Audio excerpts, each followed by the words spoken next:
If someone gave you a ticket that guaranteed you'd be a millionaire after 4 years, but you had to give up almost everything to get to that point, would you take it? Well, I took that ticket 4 years ago, and I've been going on an incredible journey of building a business from the ground up. Don't believe me? Here's our first design sketch that I did 4 years ago. Wait, that's the wrong sketch. This was the first sketch of our product 4 years ago, and you can literally see that it says October 4th, 2020 on it. I drew that piece of paper in my dorm room, which has now grown to a $4 million business in 2024. I have absolutely no reason to call myself an artist, but I have been building things my entire life, all the way back to 2nd grade. And in order to turn those sketches into reality, we need to pitch to raise money, design and manufacture the product, and fly down to Florida to get some customers. Why Florida? Well, I'll show you exactly why in this video. So right now it's midnight on Saturday, and I'm thinking about next steps. So I like doing a reset, which is usually on Sunday, but I feel like sometimes it's nice just to take a little bit of a moment. And I'm not sitting back and relaxing because things are going wrong, but I'm kind of like sitting and thinking about the things that are finally going right, and it's a crazy feeling. You understand that everything's like a process. I've been doing this now with the company for 4 years. I've been making videos for 6 years. It's kind of like you hit the point where you realize everything starts to move in your favor for the first time ever. I'm just kind of like sitting thinking back, not thinking back to back then, but thinking back just a second, realizing that it didn't make it, but you're starting to realize that you can make something out of what you thought 4 years ago was gonna stay something that was 4 years ago. So it's finally like you work your entire life for that one shot, and some people don't even ever get it. So I feel like having the opportunity to go after what I'm able to go after right now, not just that, be able to document everything and share it with everybody. We're just getting started. We've got a little 8-mile run this morning. I love the Sunday resets. I don't like the sound of 8 miles, but I do like the sound of getting better. I'm gonna do 8 miles this morning. It's like 9 o'clock right now. I think running is the absolute best way to clear your head and get ready for the week as well. But we gotta get some stretching in real quick.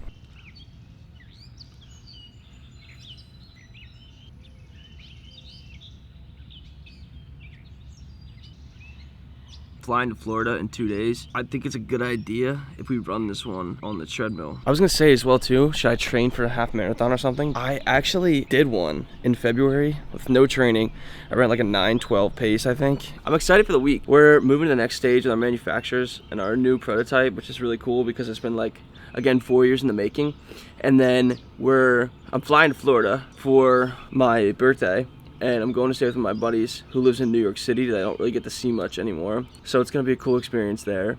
And a change of scenery, at least for a little bit, is always good, especially if you're still able to continue working in a new location. It's kind of like it's good for me to be able to not necessarily even reset, just change scenery, make sure it's not too repetitive. Sometimes it's fun to switch stuff up, but keep working. Let's go to 8. Showtime. As I sit here looking out across the bay and watch the sailboats drifting. And that is how a reset Sunday is done right. 8 miles, 6:02 pace. Now it's back to work. We gotta close these deals, get the accelerators out, applications, grants, and I'm leaving on Tuesday. So we gotta make sure everything's done, ready to rock and roll before then. We have a lot planned for the Sunday agenda, part of the reset, but sometimes I feel like the best way to reset is to double down on the stuff you gotta get done. It's kind of like a stress relieving process. So that 8 miles, that was my stress reliever, that was my downtime. Now I gotta send a memo and a due diligence report to investor. I still gotta cook lunch. I have 3 more investors I have to follow up with. I have to pay an invoice, 2 grants to apply for, and we gotta meet with the manufacturers today as well and set up meetings for next steps. And we have to do all this today because I'm catching a flight out to Florida to be able to unplug for a couple of days, because it's been pretty consistent work every single day. And the nice thing about like doing your own stuff is I like unplugging, but I still like having the business around me too, because it's like it's not necessarily like stopping working, but it's like changing locations from work. And it's a little bit what I was talking about outside earlier, where it's nice, where it's like you love what you're doing so much that you don't need a break from it, but changing locations does nothing but increase productivity, which is an awesome plus.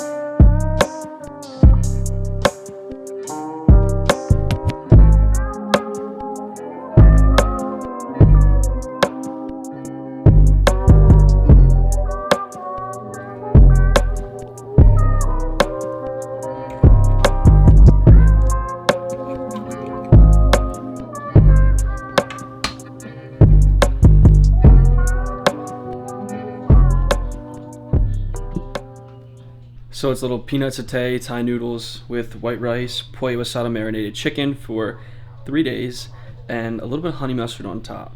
That's a mixture that I think goes perfect, and there's a ton of protein as well, which is super important. So then we eat, we get to work.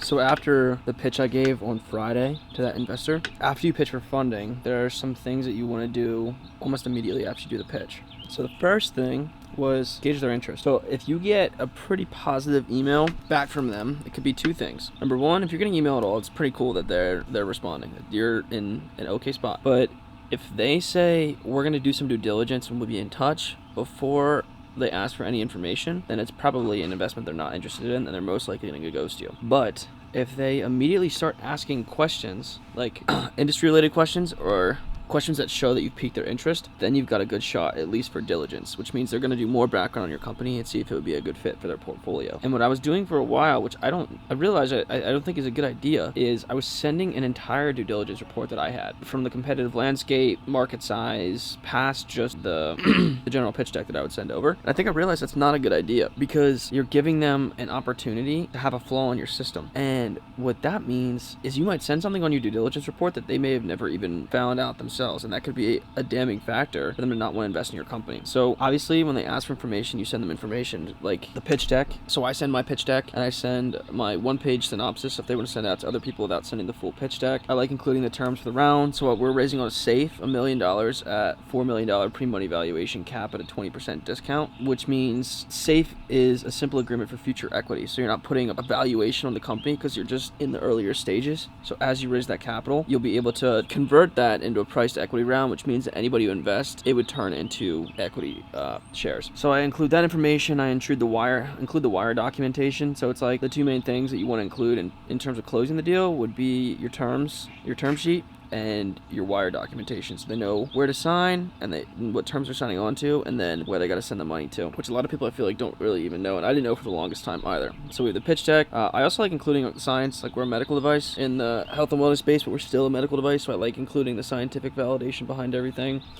I like to include a demo video. Sometimes I'll include an advertisement that we put together. I think it's a pretty cool ad, but it depends on how the relationship is with who you're talking to. And then the investment memo. So ours is 14 pages. It's a breakdown of the entire market and why now, why us, why they're gonna get the greatest return of their entire life by going through with this deal specifically instead of anything else. Our investment memo outlines all of the potential opportunity around not just muscle stimulation space, not just the sports recovery space, not just the rehab space, but reducing prescription spend on opioids is our big, hairy, audacious goal. We want to be the wheel of the musculoskeletal system, which means that when somebody has joint pain, muscle pain, chronic pain, acute pain, I want people to come to us before they go looking for pills where it's going to mess up their body long term. And that's the message that I'm trying to portray to investors. So I'm going to send this information over now, and there's 3 other investors that I need to follow up with about this to make sure that they have all the diligence they need without oversharing, if that makes sense, because it's definitely a possibility. After sitting here for what felt like the latter half of like 4 hours as well in that chair, going through applying for grants, talking to investors, setting up follow-up memos, I realized the big thing that I say all the time is persistence closes the distance, and that's what's crazy about this whole process. And where I feel like most people fail is because it's not a bad idea, it's just people give up.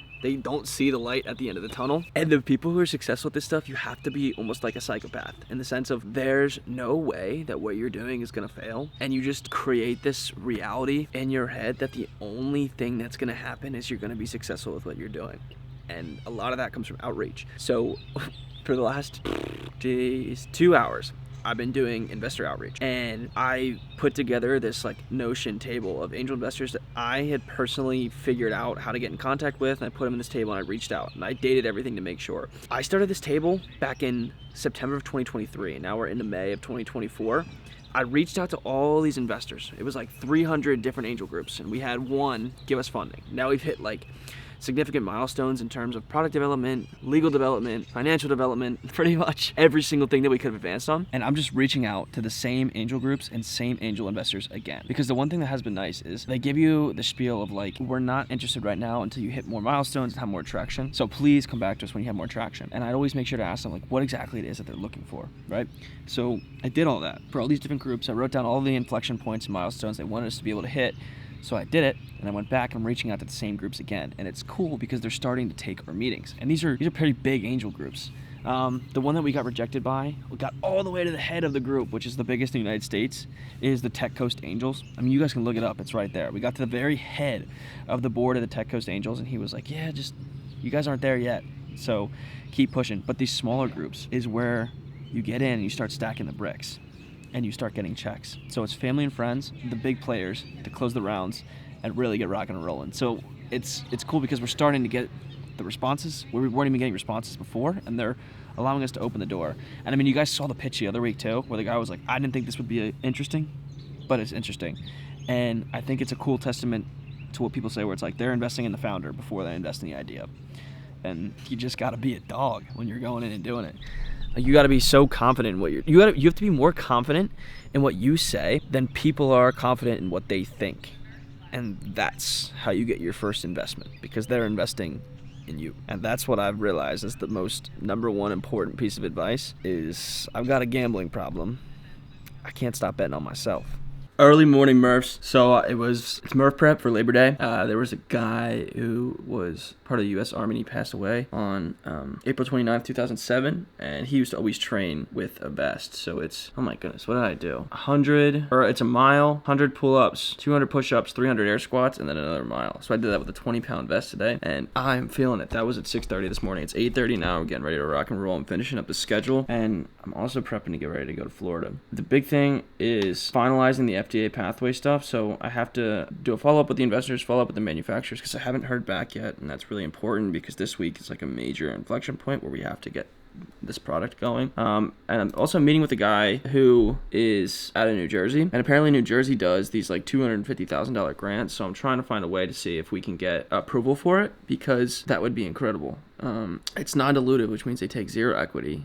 You get $250K to put towards your startup, which would be awesome, because then that would allow us to go right now and do everything. That would get us through product development, which would be awesome, because then we would only have to raise money for salaries and regulatory, which would be amazing. They would get us through hardware, software, firmware, and then right into the fun stuff. So what they said is, I just got this email where I have another investor from the earlier series. You guys saw him on the earlier series. Awesome dude. Is committed to putting capital in, and he also wants to see if his sister and his sister's friend would also be interested in investing. So now we have one more follow-up diligence meeting, and we're looking to source another $30,000 to $50,000. We talked about it yesterday. Manifestation is real, and we're going to use every single penny to be able to finish this development. And then from there, it will be sourcing the $20,000 that you guys saw from the demo, and then another investor down in South Carolina, and then go down to South Carolina in the next 2 weeks to be able to pitch to that physical therapy and clinician source group to be able to bring in another $50,000 to $100,000. So then at that point,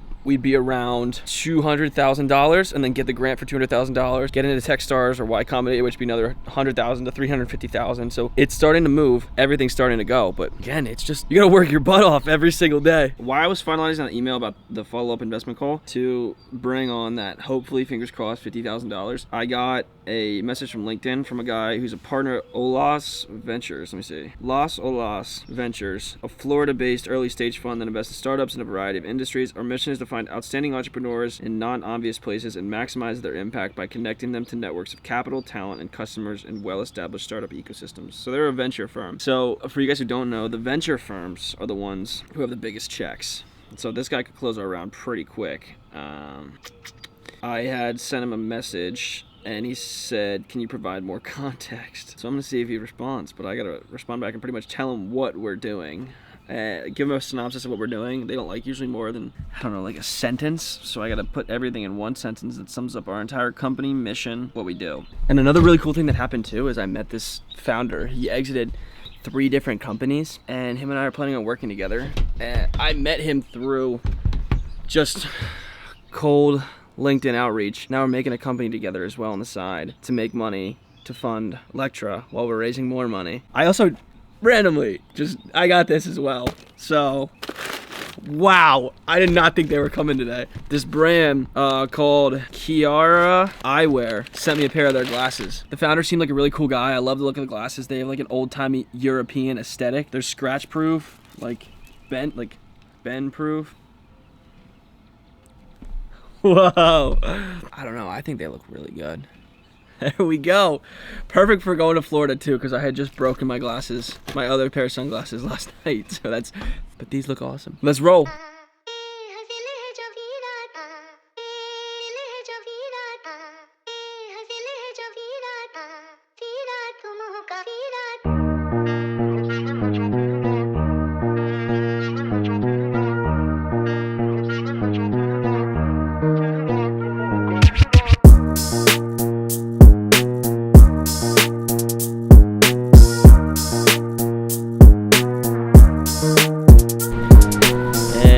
In the airport. Let's go. The next thing is gonna be trying to find out where the flight is even at. That seems to always be a major problem. It seems like there's nobody here either, which is pretty cool. This line is also always unbelievably long.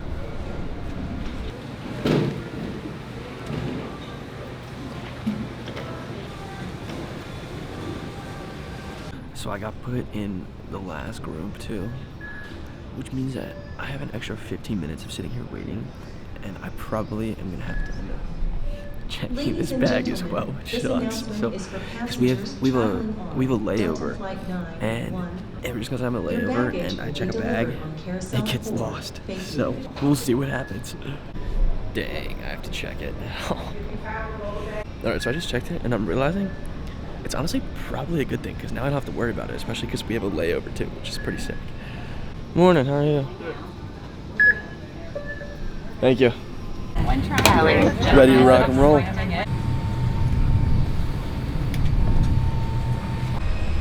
Touchdown in Charlotte.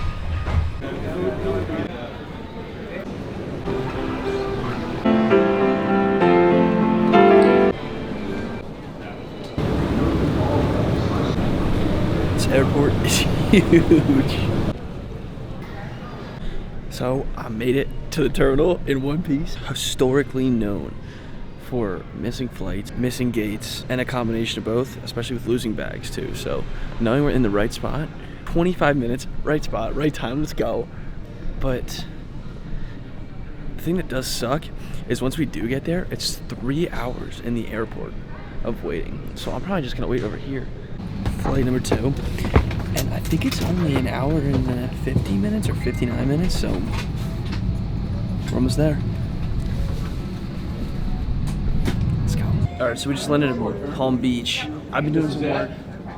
I still haven't heard back from any of the investors yet, which sucks, but we're still waiting. But I still have 3 hours that I have to sit in the parking, whatever this baggage claim is for my friend. So I'm gonna be here for a while, waiting for him to come through. So, I mean, it's a good time to get some work done, because then it gives us the rest of the night off to be able to relax and do our thing.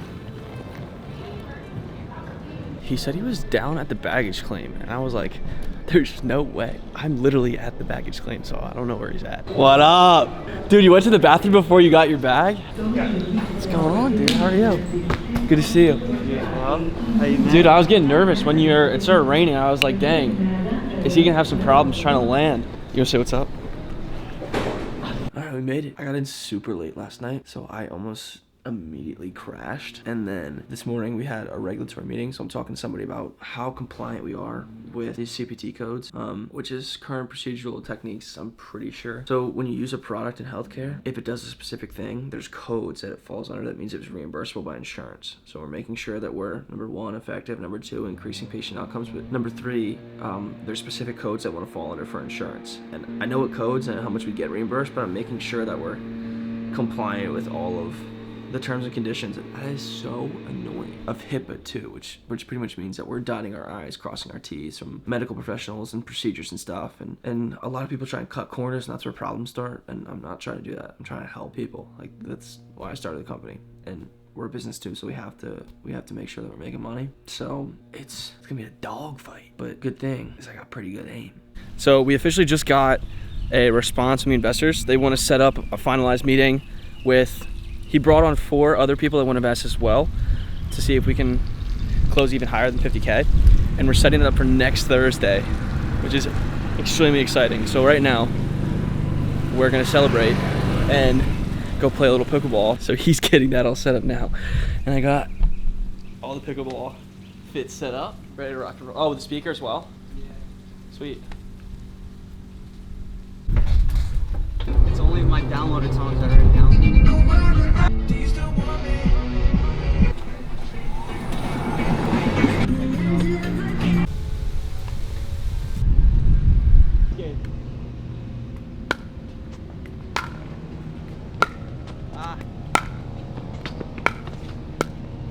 again, it's nice to be able to hit the milestones with the company, to be able to enjoy stuff like this. Continue, keep getting better. Back to it. Swimming, like Racing Sports League. So all this stuff is literally brand new. They just opened up everything here. So, yeah, so everything looks crazy. If you go outside, the whole facility is brand new. It looks beautiful. Thanks. Wow. Dude, it's such a nice day.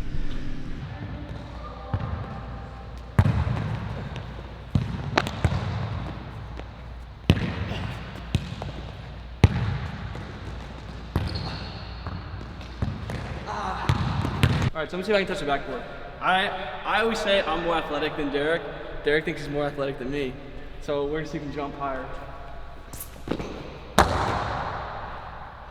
You got it by a little bit. All right, can you get higher than that? Yeah. Or let's see. I didn't leg day though. You did not do leg day. I don't know, I feel like you got higher than I did.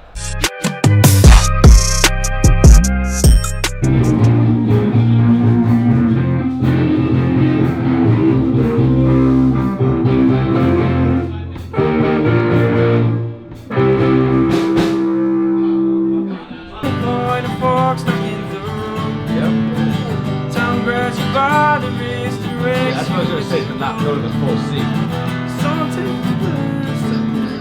Yeah, you're way better. That's great. Than I am. No, that's perfect. Thanks.